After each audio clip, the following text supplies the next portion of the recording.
617-282-0685. Thank you, Deacon Renee Wise. That's our station manager here at the Boston Praise Radio and TV Network. Kingdom greetings and God's richest blessings be multiplied to you and yours. You're tuned into another segment of Healing Our Land's live interactive broadcast exclusively here on the Boston Praise Radio and TV Network. I'll be your host, Pastor Hobbs, be with you through till 6 p.m. Healing Our Land's broadcast schedule is now Wednesday and Friday, 4 p.m. to 6 p.m. Eastern Standard Time. We did have a guest scheduled from 4 to 5 in the person of Liz Breeden, who is the president of the City Council. We will reschedule her, but we do have Josh Kraft, who will be joining us momentarily, who ran for mayor. We're going to get an update from him with what are his plans and moving forward post the running for mayor here in the city of Boston. So call in 617-282-0685, 617-282-0685 is the number to call. You can also join us via www.bostonpraiseradio.tv. There you can see us, you can hear us, and engage in the instant chat. We're also on Pastor Bruce Wall's Facebook page, and you can also join us via writing 670 Washington Street, Dorchester, Mass. 02124. And so we're looking to hear from you. So momentarily he should be joining us, and we'll get right into the conversation. It was very dismal turnout in the preliminary election. I believe it was 21%, if I'm not mistaken, of people who were registered voters actually cast the ballot, which is why it's so important for people to show up in the preliminary election. That's when we decide who is going to be able to go over to the final election. So it's so important that we show up at every election, the preliminary election as well as the final election. So how are you, sir? Good. Good to see you. If you don't mind, you can sit right there. That camera's all set up for you. This one here? Yes, please. And I parked right outside the door here. Okay. The back door, you know, in the little parking lot. Yes. Is that okay? You're fine. Yes. I didn't know you were on the air. That's fine. That's fine. We appreciate you taking time to come be with us on today. And Of course. I've been here a few times. yes, you have. You're not a stranger to Boston Praise Radio and TV Network. No, I'm not. I'm not, Pastor Hobbs. How are you, sir? Good. Outstanding, outstanding. So first and foremost, thank you again for taking time out of your schedule to come and be on the air. So many people have asked, what happened? Why did you not continue in the race? Yeah. And so for the people who voted for you, I was just looking at some of the footage, and people, there were a lot of folks who were not feeling heard, and were happy that you were in the race because they felt they would have an opportunity to be heard. Mm-hmm. So talk about it. Talk about, why, one, what is your message to people who actually did vote for you, those who rallied? It's, my message to them is the utmost gratitude, genuine, authentic gratitude, thanksgiving, and heartfelt appreciation for believing in me and believing in our candidacy. Mm-hmm. And when I got the numbers after the prelim, and obviously I'll take call, I'll do whatever we need to do here. Mm-hmm. I would have needed everyone who didn't come out and voted in the prelim, and I think it's roughly, they estimate 40 to 50,000 people. Mm-hmm. I'd say, in order to win, I would have needed every single one of those people to vote for me. Mm-hmm. It wasn't going to happen. Right. And I was putting money in. My opponent, the mayor, had significant money, and I just didn't see a path to winning. And look, I love the city. What I love most about it are the people. Mm-hmm. That's no BS with me. Mm-hmm. I love, the best way to learn in life is to listen to people, whether they're the same as you or different than you. Mm-hmm. And I learned, first of all, I'll say, I have no regrets. It was a great learning experience for me. Mm-hmm. My regret is I didn't win, and frankly, I should have surrounded myself with some better people. But that's, I had never done this before. Sure. Like, I'm not going to go out and tell Joe Mazzulla, oh, play a two-man game in the corner with Pritchard and whoever. I don't know, and it was all new to me. Sure. Knowing what I know now, I know what I would have done. But most importantly, I have extreme gratitude for the people that believed in me, and I learned so much from everybody, even people that didn't like me. Mm-hmm. And I got no regrets, and we can get into it, but I believe in the city. I'm continuing my work with the Urban League, continuing my work. I'm gonna launch a program with the Gavin Foundation to address mass incasts beginning in April. And we got a few other things I've been working on, and so. But I'm gonna back up. So again, the preliminary election is why it's so important for people to vote. Every election. I mean, quite candidly, but if I'm correct, I think it was like 21% of those who were actually registered voters actually cast a ballot in the preliminary election. Yeah. Right. So that's a small percentage of people. Right. Now I get the out of people who are actually registered. Right, even bother to cast a ballot. Never mind folks who are not registered, who are not even engaged in the process. These are people who are bought into the process. They're registered, but it means nothing if you don't show up, particularly at the preliminary. Yeah, and I had lost by 48, 49 points. If I was in the 30s, I would have stayed in. Sure. But I was like, this is insurmountable. And I was actually, look, again, I'm naive. You probably understand this stuff better than me. Folks listening definitely do, because they're active voters and they care about community. And I was shocked. I was like, I didn't think I'm not naive. I knew I wasn't going to win the prelim, but I'm like, all right, well, we're going to get, I was thinking, we'll get within 15, 20 points. Then this is on, Sure. And but then I was like, oh my God, 48. But if it was in the 30s, I would have stayed in. So my message is that we have to show up in the preliminary. There are many people whom, when we do a lot of civic education, as you know, behind the wall, right? And people oftentimes are upset when their candidate does not proceed into past the preliminary. And many instances we'll say to them, did you vote? And sometimes they will say, oh, well, I was waiting. You can't wait. If you wait, your candidate will no longer be there. And so we have to show up every single election. That's just our voting participation is dismal.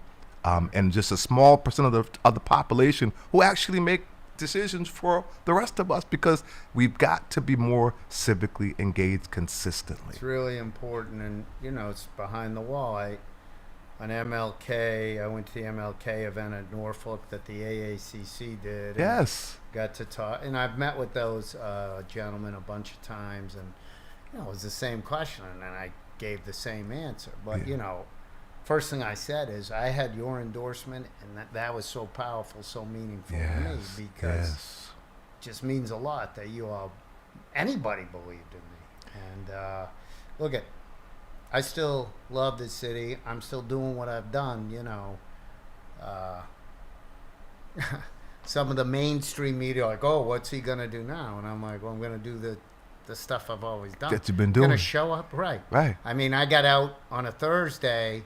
That Monday, I was up at the Urban League board meeting getting re-elected as board chair. And it's like, of course. That's what I've always done. It's no different. This was despite certain members, the PD, this is just a van. No, this is what I've done my whole life. I ain't gonna, this is no different than what I've done. I believe in the greater good for everybody. Talk about that greater good for everyone. Again, I believe you were registered as a Democrat? Yeah. Oh, yeah. I was a registered independent. You registered I've independent? never been a registered Republican. I never voted. I have never voted for Donald Trump. When I was an independent, I did vote for some Republicans. Okay. Charlie Baker, Scott Brown, and then in a presidential primary, John Kasich. Okay. Who people called the Charlie Baker of Ohio. Okay. Yes. But But predominantly as an independent, I voted Democrat or sometimes independent. If there was one, or a third party.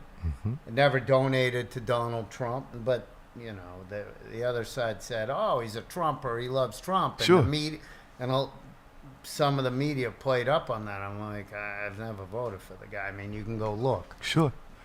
And for those, and I appreciate that distinction because your dad, right, is a registered Republican. No. He's a registered independent. Oh, he's independent. And he was a Democrat for the good part of his life. Then he went to independent. Okay. He's never been a Republican either. Thank you for that clarity. That's a lot of misunderstanding. People feel optics. Yes. Yeah, no, he's never been a Republican. Wow. Now, has he voted and does he support the Yeah, but never. He's an independent. He's independent. He was head of the, when I was a little kid, when he was just starting to do well, he was head of the Newton Democratic Committee.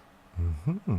Wow. In the city of Newton in the early 70s. Interesting. You can look it up. I believe you. And yeah, but look, Pastor, you're fair media. I know when I've been on here with Priscilla. Yes. She's fair media. Other people shows. But, you know, that's funny. The mainstream media, it's easier to run with something that's it's easy to take what you want to make things fit into what's in your head. Yeah. And not take the extra 10 minutes to dig around and Absolutely. do Absolutely. So with that said, for you are, I've heard you say you're more like your mom, who is a philanthropist, and talk about some of what you've done. Well, you know, as kids, and I said this throughout my when I was campaigning. Yes.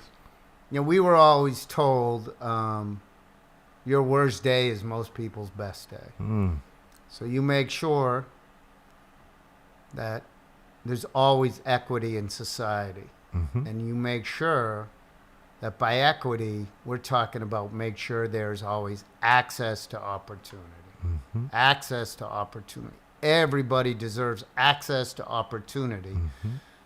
And that will truly build equity. Mm-hmm. And access to opportunity, as you know, Pastor, can mean so many things for different situations. Access to education, job training, access to good health care, access to good education, and access to being heard. You know, we don't. So that's something I've tried to do throughout my professional career. And expound upon that for those who don't know your professional career that predated even your candidacy for mayor. You said you enumerated some of those things: boys club. Yeah. So I worked. You know, it's another thing. The mainstream, and I keep. Oh, I'm on YouTube.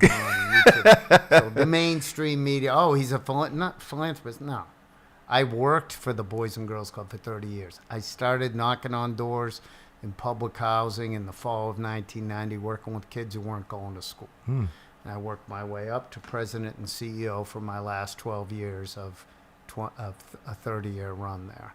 I started the Boys and Girls Club in Chelsea in the basement of the Central Ave housing development. Beyond, you know, so I had 30 years of working, not sitting on a board. I worked. In addition, I chair, for the last 7 years, I've been the co-chair of the Massachusetts Hate Crimes Task Force. I'm no longer doing any philanthropy work with my family, not in a negative way. I love my family, but I'm working on a new project. But, we did so many programs. We're providing access to opportunity for so many people. I mean, I can get into specifics if we talk a little bit more, but, you know, I'm chair of the Urban League, which is all about not just civil rights, but access to workforce development programming. Actually, I'm going from here to the Young Professionals Networking meeting there at 6:30, you know, right down the street, right on Warren. So, and that's the other thing. I know the areas, you know, I know where it is. Right. I've been there a million times. And talk about a little bit about what are some of your plans. I know you talked about. I heard for the first time via you, and subsequent, I've asked other candidates, incumbents, about this Operation Exit, which they were familiar with. And great. it was the Walsh administration, I believe, that it. Yeah, so it started under Mayor Walsh, who was great, and he had someone on his team. I forget what the title was, but he's a great friend of mine, Dan Mulhern. So he's the director of public safety or secretary of public. And I got together with him. This was, I'm trying to think, probably 12 to 15 years ago. We got together over at Recreo Coffee in West Roxbury. Me, him, and Gerard Bailey, who was with the BPD for a number of years. He ran the youth strike, the gang unit. He was the night commander, and had coffee with them, and I had relationships with both of them, and they talked about this great program and how it took young people, and I'm just going to say, early 20s to early 30s, coming home from behind the wall, that tended to be gang involved or been in there for some violent offenses, and put them directly into union training programs where they got all kinds of support, obviously the training program, but they got other support, and then got jobs. And I talk about this one story. There's a young man named Nate who he went away when he was 18, gang involved. And then he got out, and he is it not sheet metal? I'm forgetting. Might have been sheet metal. I forget. But what trade he got into? Sure. He talked about, wow, it's so great now. He did his time in prison, and then he got out, got into Operation Exit. I forget which trade it was, but whatever. Talked about being an apprentice and then getting a job and then and he said, it's unbelievable now when my kid comes to me for money for a school uniform. I got it. I have a car to take him to school. Yeah. And I have a house. And during the campaign, I met a few of the folks that were in the first couple classes that, my family, I got the connection. I went to the family. I said, we should really get involved in this. This is changing the course of people's lives, and it is providing access to opportunity. And folks had houses now in Dorchester, and that these days are worth a lot of money. Sure. And it was really cool to see. So Operation, and we're gonna resurrect it. Yeah, with Dan and the folks at the Gavin Foundation, we're actually in the process. We first developed this program for Mass and Cass, which is going to start in April, a 3-phased program that's going to put a W-2, so people are out working. You know that money in the pocket, a real job, or a real career, not just a job, is one of the greatest tools to get people back on his or her feet again. And the next step is working with them on their reentry program with our vision for Operation Exit with the unions and the courts. So let me make sure that I understand this. So you're saying Mass and Cass, right? So Operation Exit is one piece, or are they connected? Mass and Cass? Yeah, they probably will be, but right now we focused on, and I deferred to those folks who know recovery better than I do. I don't, and so that's. I got to say, the Gavin House is an amazing program, and we know a lot of people who benefit from the Gavin House. I will say some of the challenge that folks in community feel is places like the Gavin House maybe gets a lot of resources, and people who can go to those places, and many people who are at the Gavin House are predominantly European, right? Got it. And so, as wonderful as it is, I'm hopeful that hopefully with this program, we're going to make sure that anyone and everyone who's struggling out in the streets get the support care services he or she needs. Outstanding. And I have a good relationship with the folks over there, and I know targeting that area of the city, which is a whole mix of everybody. Absolutely. And that's what we want to go So after. so I'm curious. Many people feel because of the Long Island Bridge, we know that closed, and that was where a lot of the Long Island community was where people were getting services, and kind of was a whole campus, right? That has now, we know that's been stopped because of the bridge, and this is a regional problem, right? Because it isn't just from Boston people. So I'm curious, with the plan that you have to address mass and cast, can you elaborate a little bit on that plan, how that phase will work out, and does that include ultimately moving folks to Long Island or having some iteration of a bridge? No, it's focusing with small numbers and growing.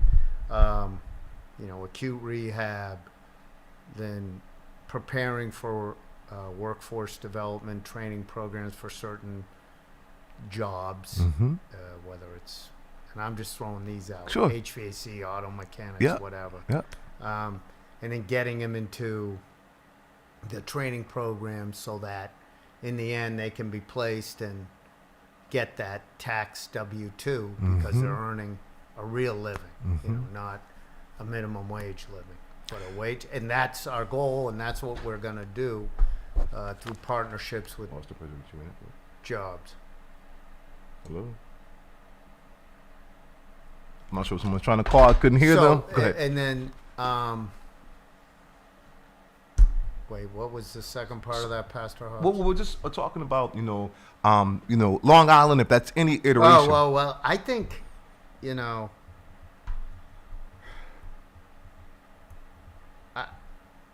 look, for me, unless we get a huge federal chunk of money, because the hospital, too, has stood there since 2014, and that's probably what I've been told, roughly 350 plus, we'll say 350 to 400 million to rebuild, fix up.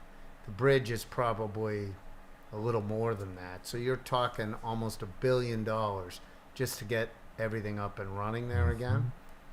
And if the federal government wants to write a check for that, great. But right now, that's way, if it's going to happen, who knows when. And we got to be able to prepare now and here to support anyone and everyone that's struggling. I so appreciate that. There is I volunteer as a chaplain at Nashua Street Jail and the Suffolk County House of Correction. And we see they actually have shut down pretty much every program with the exception of the Evolve program at the Nashua Street Jail, which is working in concert with Boston Medical Center. It's really kind of, I think, how all of it should be, and that's really tailoring programming that's addressing trauma, mental illness, that's addressing holistic health, right? And there's much more freedom. They have a therapy dog there. It's just really this is an incredible program that needs more resources and needs to be amplified and replicated throughout, I would say, the houses of correction, even across the Commonwealth. That's just my sense. Because have you heard about this Evolve program? I've heard, but I don't know anything about it. Okay. Yeah, it's an innovative program that sounds like it. It's doing some amazing stuff, and I just wish that, again, we could uplift it, we could get more resources, and we could replicate those kinds of programming that's really, to your point, that's going to facilitate healing, custody, and care as opposed to perpetual pain and punishment. Perpetual, yes.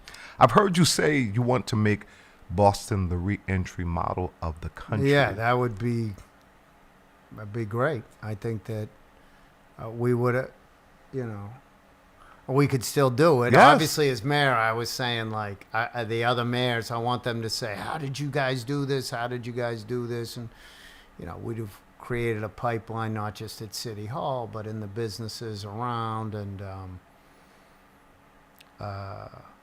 there's still great opportunity. And Sure. I think we can still do a lot Yeah. for that. I think it's important. I just learned about another program. It's called The Last Mile, and it started, I believe, on the West Coast. Okay. And they have the first cohort now at Bay State Prison. I might have the name wrong. And what it is it's training people how to do like software developing on computers and so, and a lot of folks can get jobs while they're still behind the wall. Oh, wow. And start their career behind the wall, which I think is awesome. Yeah, it is incredible. Powerful. It is. I heard you talk about the African American Coalition Committee that actually endorsed you. The African American Coalition Committee is one of the entities that have been leading a lot of the work that we've been doing behind the wall. One, to restore the rights for people who are serving felony convictions. You, I'm sure, are aware that in Massachusetts you could vote, so even serving a felony conviction up until 2000. That right was stripped from them because the guys at MCI Norfolk were utilizing it, and they were having programs at MCI Norfolk. They were courting people who are running for office because they could vote for them, right?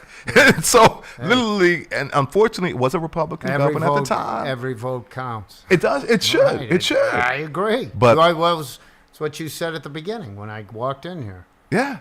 So so you support universal voting rights? So people who are serving felony convictions, they should actually be able to vote. Have the opportunity. Yeah, I mean, we're all part. I do stand by that. We're all part of the same community, and in many cases, the folks that are serving time, they're not going to be serving time their whole life. Correct. And I think it's actually a good lesson for those who don't appreciate their right to vote. I think it's important that people, and you could use people that are whatever behind the wall, and they're like, look, I mean, this is a crucial thing. A lot of things we took advantage of when we're outside every day, we can't do, but you know what? We can still vote. And I think it's a great lesson for a lot of us on the other side who don't take advantage of voting. I appreciate that. Interesting enough, and there's a piece of legislation right now that, the guys at MCI Norfolk, the AACC, wrote the piece of legislation to restore the rights of people serving felony convictions. Unfortunately, it did not pass for 2 consecutive cycles. We were simultaneously trying to do a signature campaign. We didn't get enough signatures, but there's a piece of legislation that Senator Liz Miranda and other folks, it's S524, that will restore the rights of people who are serving felony convictions to vote in the presidential election and in the municipal election, but not the state election. So that's progress, right? We're looking to be able to fill that gap that it's also in the state. To me, it's more important to do municipal and, look, all elections is fine, but yeah, I think conditioning folks for municipal and, local, municipal, town, municipal, and state is actually more powerful than the presidential. I agree.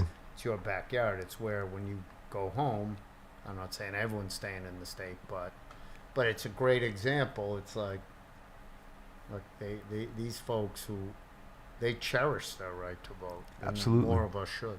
Absolutely.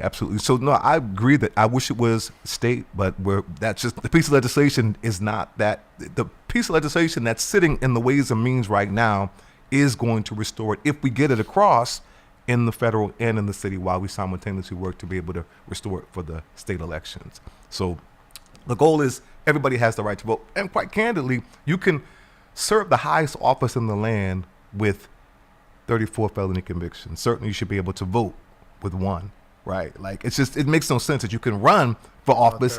Even for a second, I was like, okay, now I get it. Listen, even people should know you can actually run for office even serving a felony conviction, right? But you can't vote if you are serving a felony conviction. Understood. It makes no sense. So,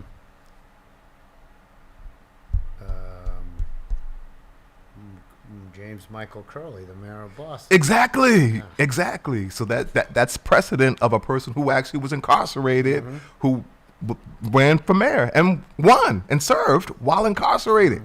So there's precedent for that. We encourage people who are directly impacted to actually run for office. As you know, Andrea James is actually running for governor. Yep. As you know, Stacey Borden is also running for governor's council, which picks judges, does commutations and pardons, and also decides who's going to be on the parole board, right? So it's a very powerful position, and there's no people on there who are directly impacted or people of color. So the governor's council is a really important race. And wasn't even aware of it until Stacey Borden actually ran for that office. There's so many civic positions that we just don't know the power of those positions. So the education is something that we've got to do. Yep, that's true. You know, Or so they call them down ballot office. Yeah. yeah. So we're trying to do that education, one behind the wall, but also in community. So you mentioned equity, and you talked about Operation Exit. My brother-in-law, who I know you do know, his name, you may not know he's my brother-in-law, but that is Dennis Everett, who actually, when I met him, he was incarcerated. He subsequently has been released. He's now married to my baby sister, who's the first black city councilor in the history of the city of Haverhill. He has worked as the director of restorative justice with Andy Peck's, having his ear to be able to humanize, And Andy's a good friend of mine. Yeah, yep. Yeah. So, but with that, he has gone from being incarcerated as a convicted felon to now a homeowner, and he's participating in the building trades. He's in the union, right? To your point. That's what we were talking about. To what we were just talking about. That's a practical example. Now he is a father of a blended family, a homeowner, and still doing a lot of restorative justice kind of work, but he was able to have a trajectory to opportunity in spite of him having a felony conviction. And listen, his whole story from childhood, all the precursors that put him at risk to ultimately fight to survive, to be incarcerated, but through his faith has really had a transformation in his life and now is a leader. So that's just one example of how people who are directly impacted with support, right, can go through this transformation process and ultimately ascend to the director of restorative justice. That's great.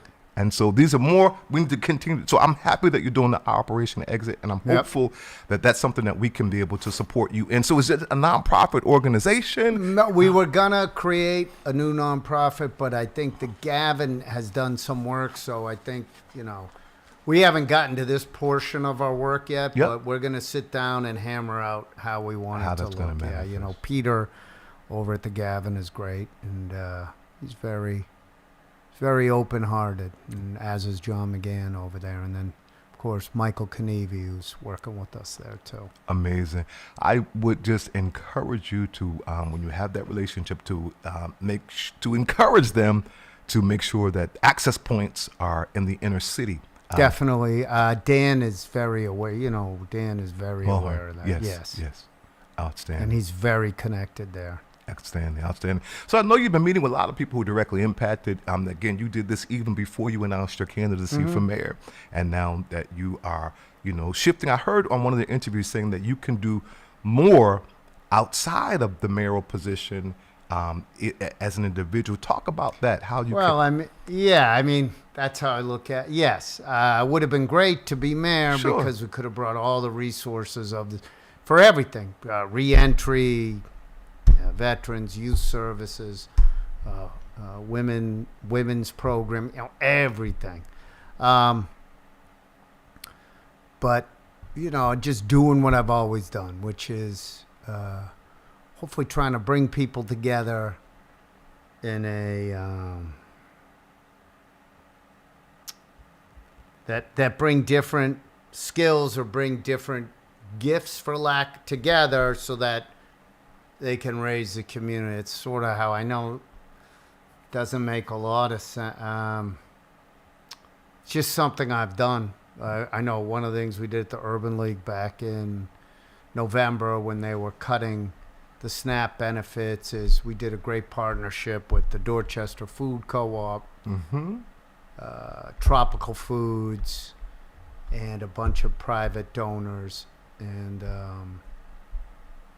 Bowden Street Health Center. And bottom line is we got gift cards to a couple hundred people and memberships at the Dorchester Food Co-op to a couple hundred people. So things like that. That's on a smaller scale, but we can do so much bigger, and that's what I enjoy doing. Bringing people together, raising the money, making it happen, to try to make things, to try to just meet needs that aren't being met.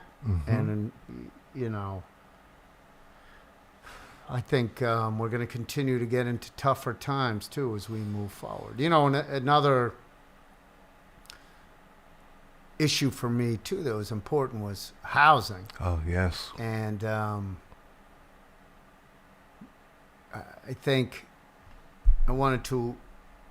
we would have, if our administration had won, we would have increased the income eligibility for first-time homebuyer programs because too many working families can't buy homes because they make too much money to qualify for programming. So we would have increased it to try to increase home ownership.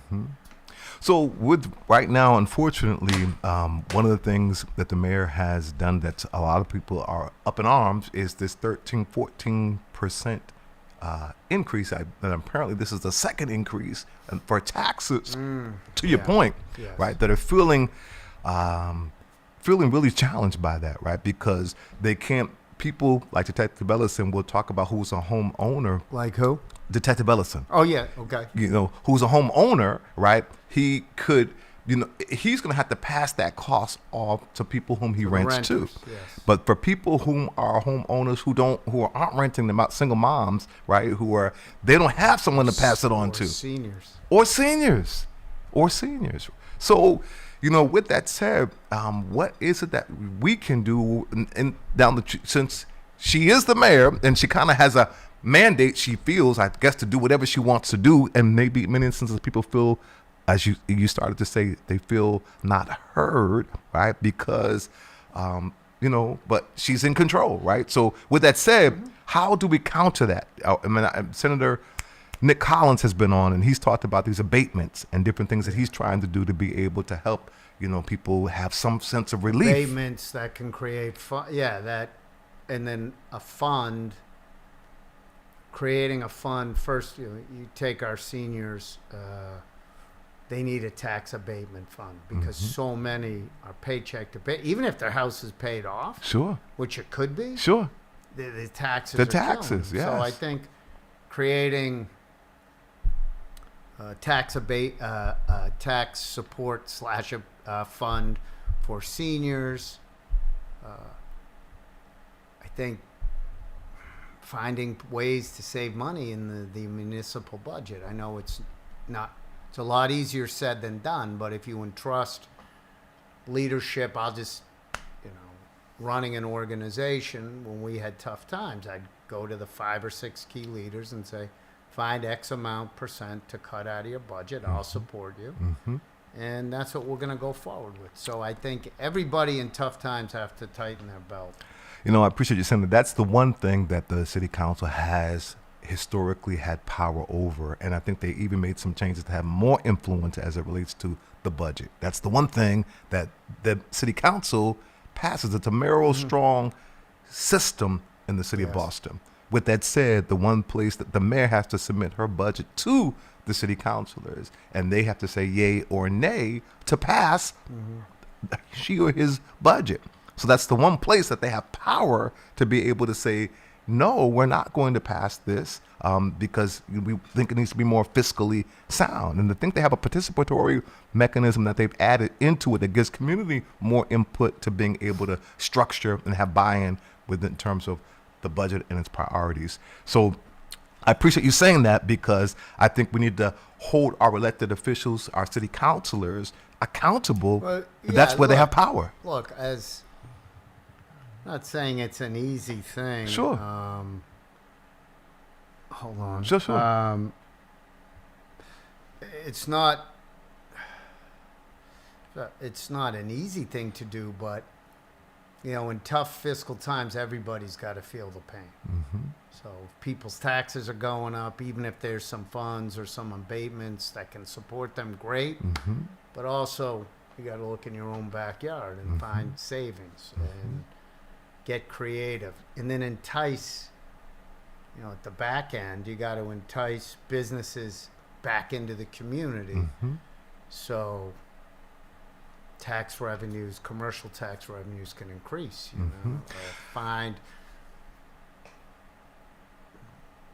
Be open for business, encourage businesses to relocate and come to Boston. And it's hard because the housing costs are expensive. You know, we do have the great colleges here, so you have the young kids, but we got to figure out a way to open the doors and create more revenue for the city. Instead of looking to raise taxes, let's look at ways to increase revenue. And the number one way is bring people into the city, entice people to come into the city. And in doing that, collaboration, right, I think is going to be key, right? Because Massachusetts is very, what do they say, resource rich but coordination poor. You know, we like, even as you talked about the high institutions of learning, this is the educational mecca of the world. With that said, they have this payment in lieu of taxes, right? In many instances, and I saw one which was great. I think it was Wentworth. Yes. So that's great. Yes. But we need, you know, everybody. We're all part of the same city, so we all got to feel the pain together. And people have to sacrifice, and people have to take hits. It can't just be on all the homeowners and residents. It's not fair. And so everybody's, you know, got to feel. But again, it's find ways to bring revenue into the city. You know, one of the ideas we had was, you know, Faneuil Hall is a great place, but I remember as a kid going there, it was packed. It's sort of dead now. And you know, I talked to some folks, and we had a vision. You know, it would have taken some doing, but making Faneuil Hall sort of like a celebration of the cultural, make Faneuil Hall the cultural arts mecca of everyone that lives in the city. So whether it's jazz and hip hop or merengue or other, and create clubs that reflect the great diversity of the city, to bring people there, to bring different people in and make it a mecca. And, you know, again, the other thing is to attract businesses in. You know, there's a lot of empty commercial spaces. Correct. You know, reduce taxes. You know, not bribe, but make it easy for businesses to come here and settle here and spend money here, to increase tax revenue, to reduce the tax burden on residents. Let me speak to Faneuil Hall because it's interesting. I remember moving here from New Jersey as a little kid. I looked to a little town called Tewksbury, and our first field trip, I'll never forget, was to Faneuil Hall. And I was so excited to go to Boston, you know, and Faneuil Hall, quite candidly, it was bustling, but it was, now as an older person, realized, first of all, what I was paying for was absorbent rates, like for a t-shirt or for the novelties that you could get someplace else, right? Because it's a tourist trap, right? Tourist attraction.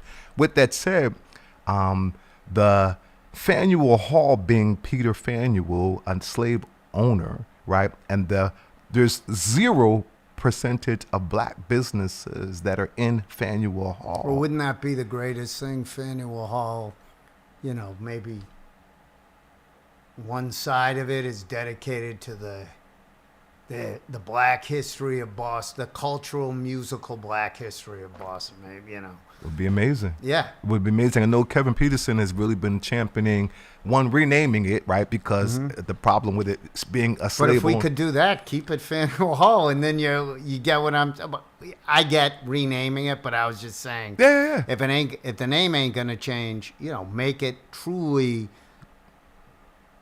a hub to celebrate the cultural diversity of the city and cultural history of the city. Absolutely. But I believe they've had a hearing. I believe that they are contemplating changing the name. I believe. Yeah, I've heard that. You know, the city has apologized for its role in slavery, right? And so it's progress. But to your point, the bigger dream or the bigger vision is equity. You started off talking about equity and access. And the truth of the matter is, Boston, the capital of this commonwealth, really has got to be very intentional in addressing the gap between class, money, race, and these systems of oppression that have historically disproportionately impacted black and brown and poor folks. And I would say even females, right? Yeah. And so the equity piece is a huge, huge, huge piece. I'm so happy to hear that that's still your platform. Oh, yeah. But and the way to build equity is create access to opportunities. So for people that are wanting to connect with you, wanting to be able to partner with you, wanting to be able to continue to work with you, even as you with your leadership, or I've heard you say consistently you want to hear. Well, people who want to be heard and want to work in concert, that's one of the things you've done well, is bringing people together, a community uplift. So is there still a platform or a way for people There to will engage? be. I'm working on something. Okay.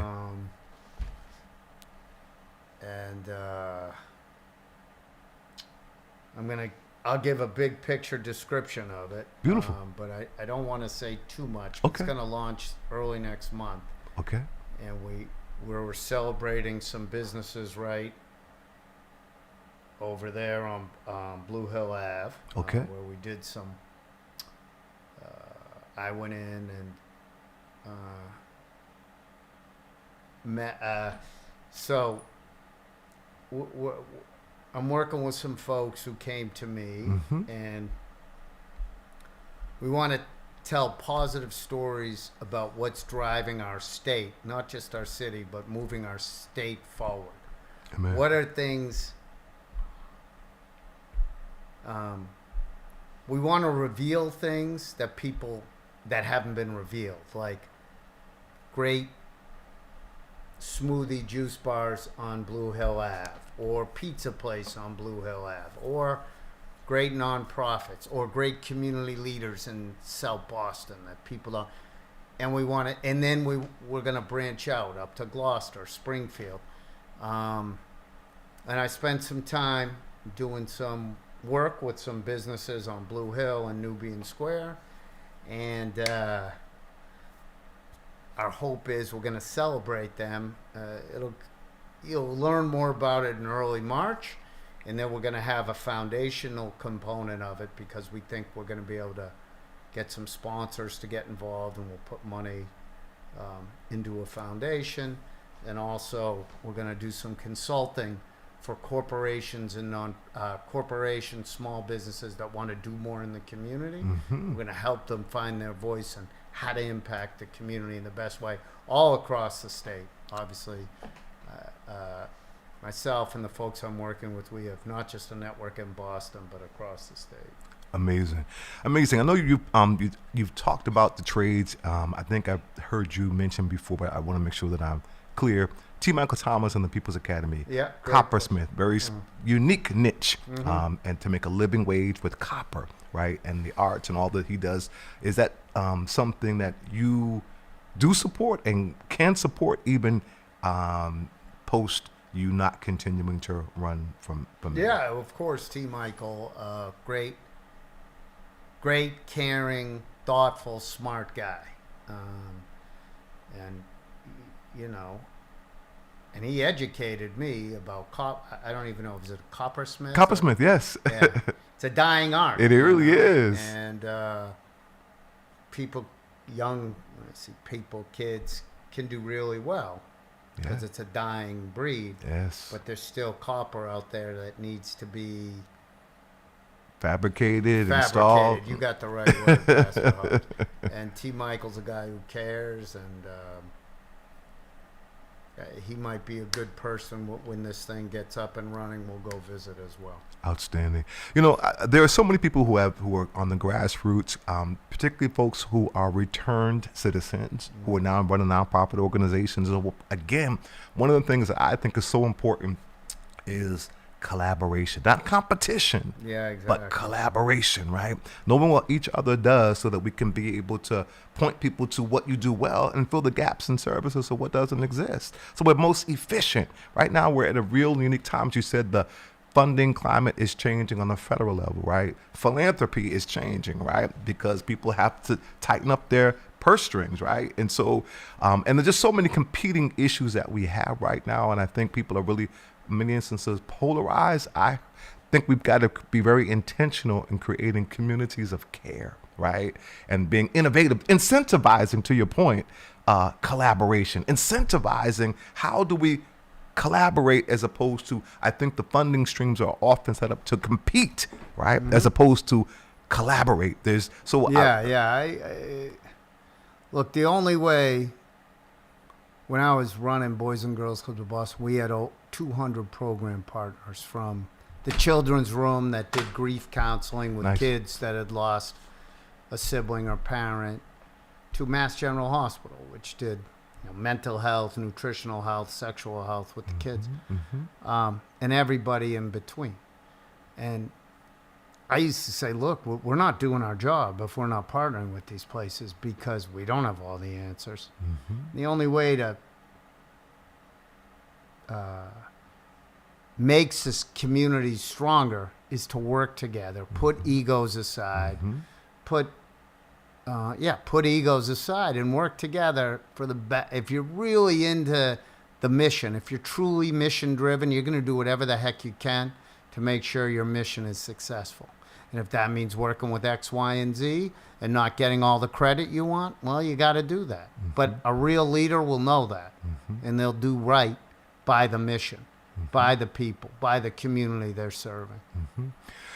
Again, our hope was to be able to bring all of the candidates who ran and the incumbents back behind the wall. I know you had offered to be able to come before, and we actually got the brakes put on us right now to bring incumbents or candidates behind the wall. Right now, they're just because a lot that's going on behind the wall, unfortunately, in terms of we're over at Suffolk, at South Bay.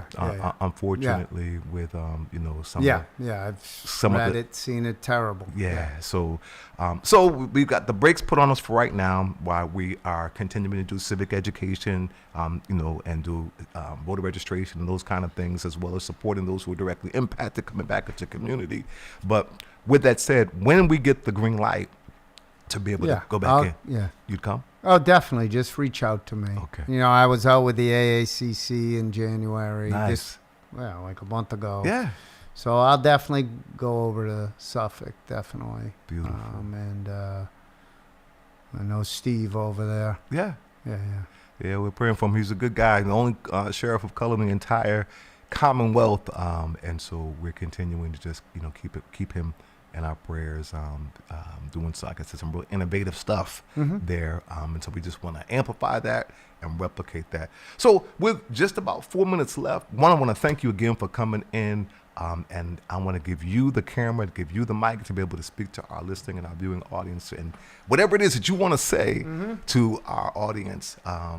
The camera and the mic is yours. Well, as you know, Pastor, I'm Jewish, and a lot of the times, even on these radio shows out in the community, talked about the bond between the the black community and the Jewish community, how strong it is. And in the late 30s, when a lot of Jewish professors were being thrown out of German colleges and universities and leaving, they came to the United States, but no universities would hire them because they didn't want Jewish professors, except the HBCUs. Wow. And then when a lot of these Jewish professors got there, they saw the Jim Crow South, and they're like, oh my God, this is what we were dealing with. And that's why so many Jewish folks are so involved in the civil rights marches. But yesterday, I heard another powerful story about that connection. And unfortunately, we all know during World War II, the Army was still segregated, but there were some all-black regiments, for lack. I wish I knew how to say that. Yeah. And I was watching a video of a woman whose grandfather, her grandfather just recently passed, and he was a survivor of one of the camps over in Germany, in Poland. And he grew up over there. He had never seen a black person in his life. Wow. And their camp, the camp he was in, was liberated by an all-black regiment. And he said, I've never seen a person, I don't know what he said in his head, a black person. He said, but I know this. They must be angels, all black people, because they're saving my life and liberating me. Wow. And it really sat with me, and it's just more about that connection. Beautiful. that we've had, our people have had, and will continue to have. It's beautiful, beautiful. Thank you so much, Josh. Thank you, Pastor Hobbs. Great to see you. Likewise. And we'll be in touch. Look forward to it. Thanks, everyone. And again, the utmost gratitude, appreciation, heartfelt for anyone and everyone that supported me, voted for me, or believed in me. I won't forget it. So thank you. Thank you, Josh Crapp. And thank you, our listening and viewing audience. And we'll see you the next time.